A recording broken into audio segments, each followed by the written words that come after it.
Hello friends, अस्सलाम वालेकुम, नमस्ते।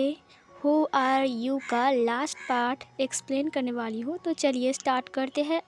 उससे पहले प्लीज़ चैनल को सब्सक्राइब, वीडियो को लाइक, कमेंट और अपने दोस्तों को शेयर ज़रूर करना। तो चलिए स्टार्ट करते हैं इस पार्ट को। तो लास्ट पार्ट में हमने देखा था कि विंग वापस आ चुका था और वो झरने के पास गया था और वो बैठकर ज़ोर ज़ोर से रो रहा था। और तभी उसे पानी में कुछ हलचल होते हुए दिखाई देता है। उसे लगा कि लान वांगची या फिर युआन उनमें से कोई एक आया है, बट वहाँ पर कोई नहीं था। वहाँ पर लान वांगजी की फॉरेस्ट ड्रिवन था जो कि पानी में तैर रहा था और वो एक पेड़ के साथ अटक गया था। तब विंग को याद आता है कि पानी में गिरते टाइम उसके हाथों में, मतलब कि फिंगर में, उसकी फॉरेस्ट रिबन फंस गई थी और जिसकी वजह से वो खुलकर विंग के हाथों में आ गया था और विंग नीचे उसको लेकर ही गिर गया था। विंग उस फॉरेस्ट रिबन को उठाता है पानी से, जो कि बहुत ज़्यादा गंदा हो गया था। विंग उसे अच्छे से धोता है। धोने के बाद उसे लेकर ज़ोर ज़ोर से रोने लगता है। फिर सीन चेंज होता है। 1 साल बीत गए थे। विंग को दिखाया जाता है जो कि एक किताब पढ़ रहा था, जिस किताब का नाम था मैजिकल बुक। दरअसल विंग अपनी फ़ोटोग्राफी को छोड़कर अब वो टाइम ट्रैवल को लेकर बैठ गया है। वो टाइम ट्रैवल के ऊपर रिसर्च कर रहा है कि सच में क्या टाइम ट्रैवल मुमकिन है, क्या हम टाइम ट्रैवल कर सकते हैं, क्या हम दूसरे ज़माने में जा सकते हैं। विंग सिर्फ चाहता था कि एक बार वो वांग जी के पास चला जाए, युआन के पास चला जाए।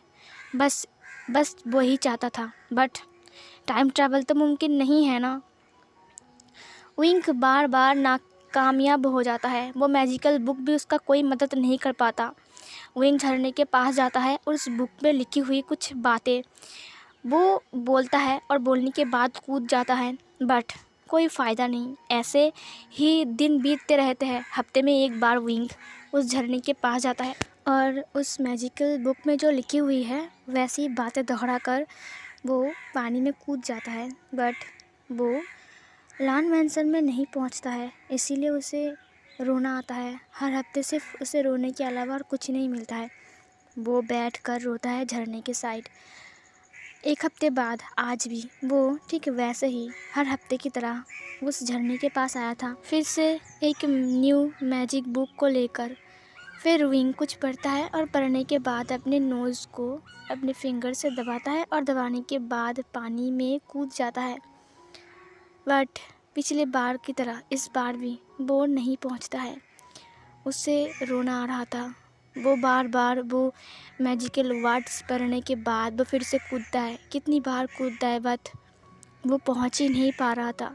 फिर वो बाहर आता है और बाहर आने के बाद उस मैजिकल बुक को फाड़ देता है और फाड़ने के बाद वो उसे फेंकते हुए बोलता है कि सब झूठा है, सब कुछ झूठा है, झूठ है सब कुछ, ये सच नहीं है। और ये बोलने के बाद विंग बैठ कर रोने लगता है। वो ज़ोर ज़ोर से रो रहा था। वो बहुत टाइम तक रोता है। उसकी आंखें पूरी लाल हो गई थी। तभी पीछे से उसे कोई बुलाता है, मॉम। मॉम वाली वर्ड सुनने के बाद ना विंग चौंक जाता है और अपनी आंखें को बड़ी बड़ी कर लेता है। उसकी लाल आंखें अच्छे से दिखाई दे रहे थे। फिर से वो आवाज़ पीछे से आती है, मॉम आप क्यों रो रहे हो। विंग उठकर खड़ा हो जाता है और खड़ा होने के बाद वो धीरे धीरे अपने फेस को पीछे की तरफ घुमाता है। उसके लिए सामने एक अलग सा सरप्राइज़ था, जिसे देखने के बाद विंग की आंखों में और भी ज़्यादा आंसू आने लगते हैं। उसके सामने और कोई नहीं, लान वांगची और हमारा लिटिल लान युआन खड़ा था। उन दोनों को अपने सामने देखते हुए विंग बोलता है कि क्यों क्यों मैं हमेशा तुम दोनों को सोचता हूँ, क्यों। तभी लान युआन दौड़कर अपनी मॉम को हग करते हुए बोलता है कि मॉम आप क्यों रो रहे थे, क्या आप हमारे लिए रो रहे थे, क्या आपको मेरी याद आ रही थी। विंग नीचे बैठते हुए उसकी फॉरहेड पर किस करते हुए बोलता है कि हाँ बेटा, तुम्हारी बहुत याद आती है, बहुत। और ये बोलने के बाद विंग युआन को हग करता है और ज़ोर ज़ोर से रोने लगा। युआन विंग की पीठ को सहलाते हुए बोलता है कि मॉम प्लीज़ मत रोना, अब देखो हम आ गए हैं। मुझे पता है कि आपने मुझे बहुत मिस किया और मैंने भी आपको बहुत मिस किया। फिर विंग युआन की फेस को छूते हुए बोलता है कि क्या तुम सच में आए हो। युआन अपने सिर को हाँ में हिलाते हुए बोलता है कि हाँ मॉम, मैं और पापा हम दोनों ही आए हैं।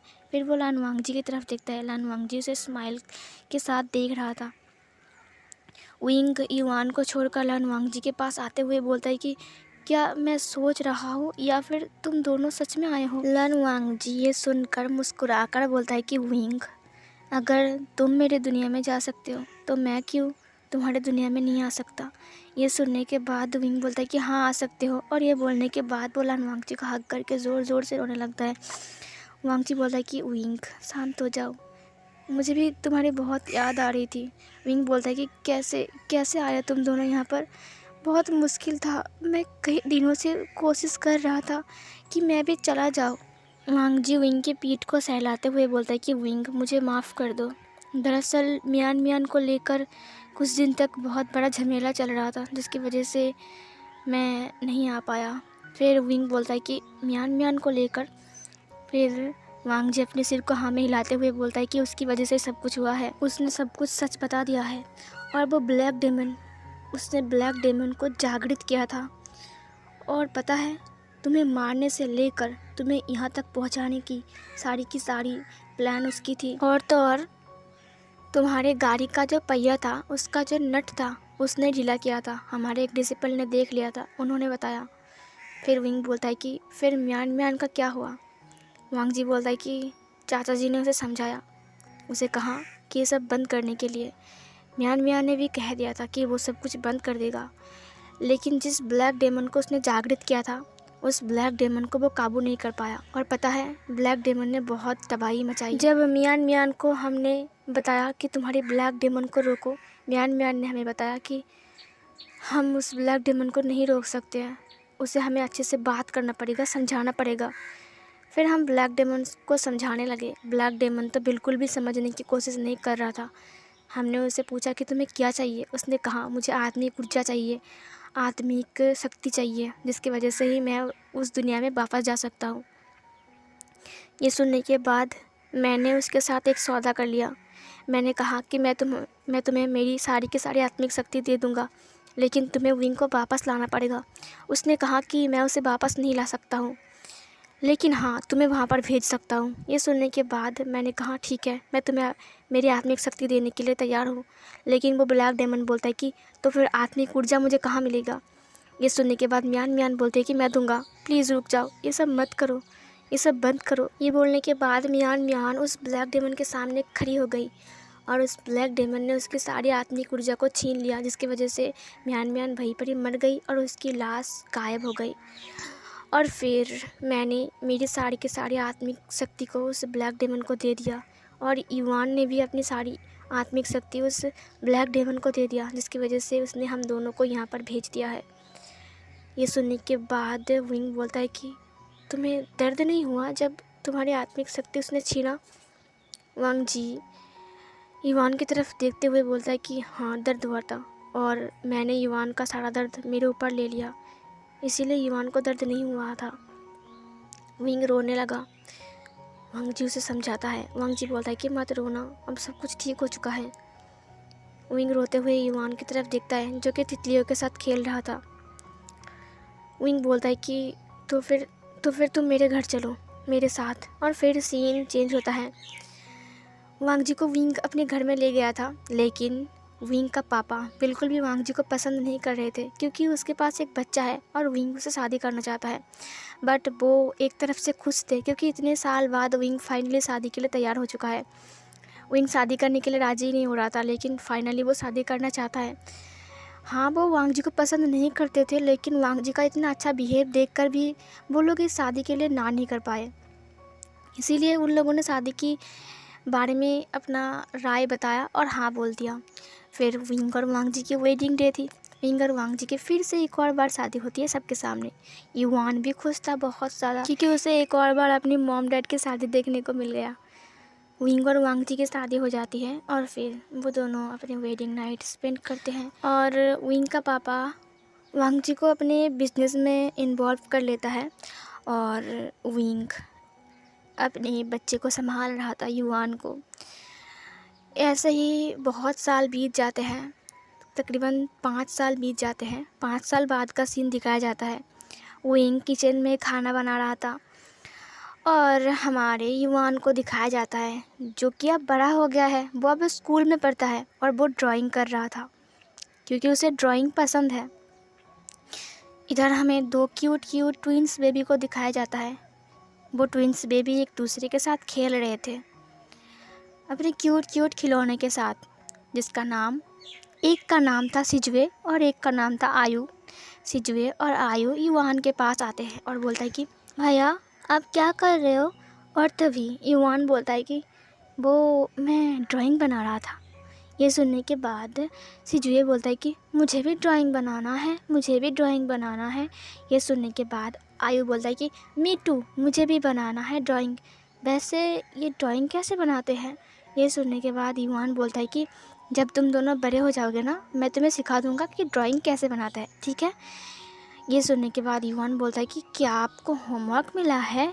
ये सुनने के बाद युआन बोलता है कि हाँ, मुझे एक फैमिली ड्राइंग की होमवर्क मिला है। तुम चिंता मत करो, मैं इसे जल्दी ख़त्म करने के बाद तुम्हारे साथ खेलूँगा, ठीक है? तब ये विंग चिल्लाते हुए बोलता है कि युआन, मैं तब से बुला रहा हूँ ना, अपनी पढ़ाई कब ख़त्म करोगे तुम बेटा? तुम स्कूल से आने के बाद से कुछ भी नहीं खाए और अभी तो डिनर का वक्त भी हो चुका है। मैं तब से बुला रहा हूँ, खाना ठंडा होने वाला है, तुम सुनते क्यों नहीं हो मेरी बात? युआन बोलता है कि मॉम बस थोड़ा सा बाकी है अभी कि अभी यहाँ पर आओ, मैंने तुम्हारे लिए स्पाइसी नूडल्स बनाया है, जल्दी आ जाओ। बिल्कुल पापा पे गया है, पढ़ाई पढ़ाई और पढ़ाई, खाने को छोड़कर सिर्फ पढ़ाई पढ़ाई। अगर तुम खाने को छोड़ दोगे तो पढ़ाई कब करोगे? कैसे करोगे पढ़ाई? तुम कमज़ोर हो जाओगे ना। ये सुनने के बाद युआन बोलता है कि ठीक है मॉम, आ रहा हूँ ना, मुझे कितना खिलाओगे आप? हमेशा खाने की बात करते हो। और फिर युआन उठ जाता है। उठने के बाद चेयर के ऊपर बैठता है जाकर टेबल के पास, और तभी दरवाज़ा का डोरबेल बजता है। ये सुनने के बाद वहाँ पर एक सर्वेंट जाकर डोर को ओपन करता है, और ओपन करने के बाद वहाँ से वांगजी आता है। वांगजी को देखकर हमारे सिजुए और आयु ज़ोर से चिल्लाते हुए बोलता है कि पापा पापा आ गए। और फिर वो जाकर वांगजी को हग करता है। वांगजी उन दोनों की फॉरहेड के ऊपर किस करता है। युआन भी देखकर स्माइल करता है। फिर उन दोनों को वांगजी बोलता है कि बताओ पापा के पास क्या है? ये सुनने के बाद सिजुए बोलता है कि आपके पास खिलौना है। नहीं, आपने ठीक नहीं बताया। और तभी आयु बोलता है कि तो फिर आपके पास चॉकलेट है। ये सुनने के बाद वांगजी बोलता है कि अरे वाह, सच में मेरा बेटा तो ग्रेट है, कैसे बता दिया कि पापा के पास चॉकलेट है? फिर आयु बोलता है कि मैंने तो सूंघ के बता दिया। ये सुनने के बाद वांगजी हंसने लगता है और फिर उन दोनों को चॉकलेट देता है। और फिर वो डिनर टेबल के पास आता है और बैठ जाता है। विंग बोलता है कि लंजा, ये तुम क्या कर रहे हो? तुम बाहर से आए हो ना, जाओ जाकर फ्रेश हो जाओ, बच्चे हैं, जाओ ना अभी। ये सुनने के बाद वांगजी बोलता है कि हाँ ठीक है, मैं जाऊँगा। और फिर युआन को बोलता है कि युआन, तुम्हारी पढ़ाई कैसे चल रही है बेटा? ये सुनने के बाद युआन बोलता है कि हाँ पापा, अच्छी चल रही है। तुम्हें स्कूल पसंद तो आया ना, तुम्हारा स्कूल नया स्कूल? ये सुनने के बाद युआन बोलता है कि हाँ पसंद आया है, बहुत अच्छा है, टीचर्स भी बहुत अच्छे हैं। ये सुनने के बाद वांगजी युआन को बोलता है कि युआन, तुम्हारे लिए मेरे पास एक गिफ्ट है, बताओ वो क्या है, बताओ। ये सुनने के बाद युआन बोलता है कि क्या आप मुझे चॉकलेट देने वाले हो? युआन हंसकर बोलता है कि मैं बच्चा नहीं हूँ पापा। ये सुनने के बाद विंग बोलता है कि अच्छा, तो फिर तुम बहुत बड़े हो गए हो ना, तुम बच्चे नहीं हो। लगता है कि अब तुम्हारी शादी का भी वक्त हो चुका है ना। ये सुनने के बाद युआन बोलता है कि मॉम आप इतने गुस्से में क्यों हो? ये सुनने के बाद युआन को विंग बोलता है कि मैं गुस्से में क्यों हूँ? तुम अच्छी तरह से जानते हो कि मैं क्यों गुस्से में हूँ युआन। ये सुनने के बाद युआन बोलता है कि वो मुझे भूख नहीं लगी थी ना, और मुझे होमवर्क मिला था। विंग बोलता है कि होमवर्क करने के लिए कल का पूरा दिन तुम्हारे पास है, क्योंकि कल संडे है, तुम भूल गए हो। ये सुनने के बाद युआन बोलता है कि हाँ मैं तो भूल ही गया था। युआन बेचारा चुपचाप था, वो चुपचाप खाना खा रहा था। विंग बोलता है कि जल्दी से खाना ख़त्म करो, मेरे पास और भी खाना है, तुम्हें सब कुछ खाना पड़ेगा। तुम दोपहर के लंच के बाद से कुछ भी नहीं खाए हो, पता नहीं कब का लंच किया था स्कूल में। ये सुनने के बाद युआन बोलता है कि और मैं कितना खाऊँ, मैं मोटा हो जाऊँगा ना। ये सुनकर विंग बोलता है कि तुम मोटा। और तभी वांगजी बोलता है कि विंग चुप रहो ना, उसे खाने दो, वो खा रहा है। फिर विंग बोलता है कि तुम्हें पता है पूरा दिन पता नहीं क्या क्या खाता रहता है, फास्ट फूड खाता रहता है, और जब खाना खाने के लिए बुलाता हूँ तब आता ही नहीं है, बोलता है कि मेरा होमवर्क है, पढ़ाई है। वांगजी बोलता है कि अब छोड़ भी दो, बच्चे को ऐसे डराओ मत। वांगजी बोलता है कि युआन बताया नहीं कि मेरे पास क्या है। युवान बोलता है कि चॉकलेट है क्या आपके पास मेरे लिए?" ये सुनने के बाद वांग जी हंसकर बोलता है कि नहीं, ये देखो। दरअसल वांग जी युवान के लिए बहुत सारे कलर्स एंड एक ड्राइंग बुक लाया था। उसे देखने के बाद युवान चिल्लाते हुए बोलता है कि ओह पापा, आप कितने अच्छे हो, thank you so much. Wing बोलता है कि फिर से। ये सुनने के बाद युवान उस ड्राइंग बुक को छोड़कर फिर से खाना खाने लगता है। विंग बोलता है कि पहले खाना ख़त्म करो, उसके बाद तुम ड्राइंग बुक को भर भर के देखना। ये सुनने के बाद युवान बेचारा चुपचाप खाने लगता है। सिजुए और आयु बोलता है कि आयु, मुझे लग रहा है कि मॉम ना बहुत गुस्से में है। चलो हम दोनों ना चुपचाप बैठ जाते हैं, नहीं तो हमें भी भैया की तरह डांट पड़ेगी। आयु बोलते कि ठीक कहा तुमने सिजुए, चलो हम दोनों चुपचाप बैठ जाते हैं और फिर हम लोग डिनर करने के बाद ना रात में चॉकलेट खाएंगे, ठीक है। ये सुनने के बाद विंग उन दोनों के कान को पकड़ते हुए बोलता है कि क्या क्या कहा तुम दोनों ने?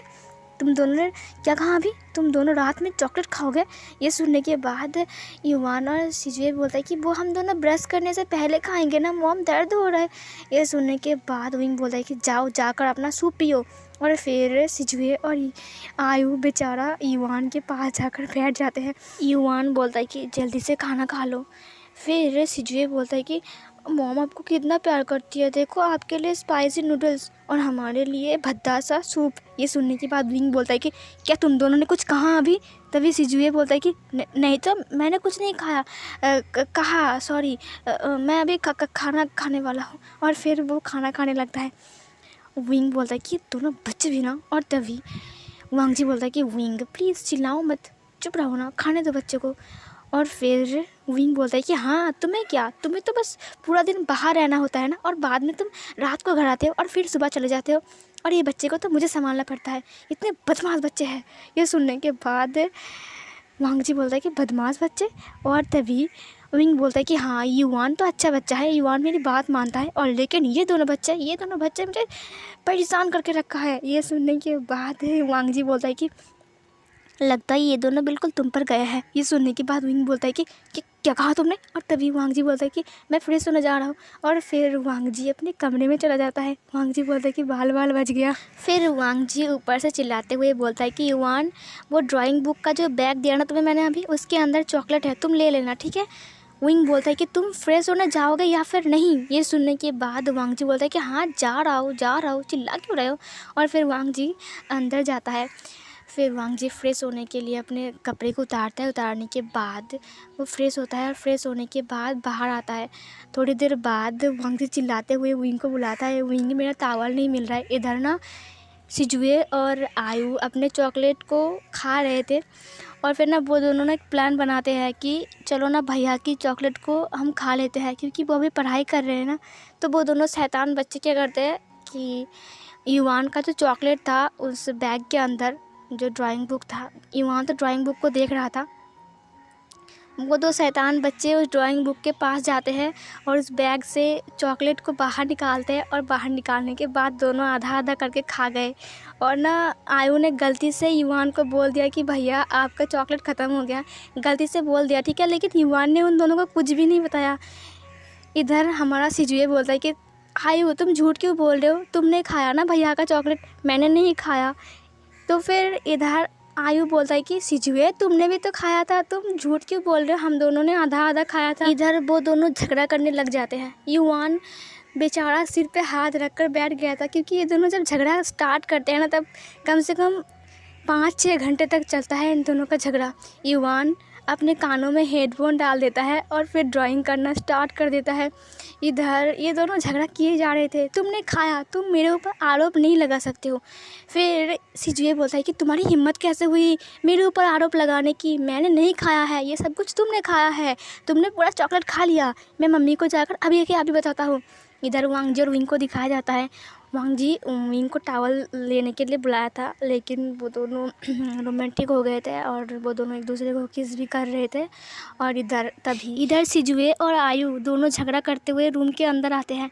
फिर विंग उन दोनों को बोलता है कि रुक जाओ, तब से चिल्ला रहे हो, क्या बात है? ये सुनने के बाद सिजुए और आयु दोनों ही चौंक जाते हैं। फिर वो दोनों बोलता है कि मॉम पता है सिजुए ने ना ईवान भैया का चॉकलेट खा लिया है और वो बोल रहा है कि मैंने खाया है। ये झूठ बोल रहे हैं मॉम। ये सुनने के बाद हमारा सिजुए बोल रहा है कि आयु तुम कितने झूठे हो, मैंने अकेला थोड़ी ना खाया था, तुम भी तो खाए थे ना। ये सुनने के बाद फिर से झगड़ा करने लग जाते हैं वो दोनों। वो बोलते हैं कि तुमने खाया था, वो बोलता है कि तुमने खाया था। मतलब कि ऐसे ऐसे करके दोनों झगड़ा कर रहे थे। दरअसल खाया था दोनों ने ही, लेकिन ब्लेम एक दूसरे को कर रहे थे, जिसे हम करते हैं ना घर में भाई बहन मिलकर, वैसे ही इन दोनों को ऐसी हरकत देखकर विंग को गुस्सा आ जाता है। विंग चिल्लाते हुए बोलता है कि चुप रहो तुम दोनों।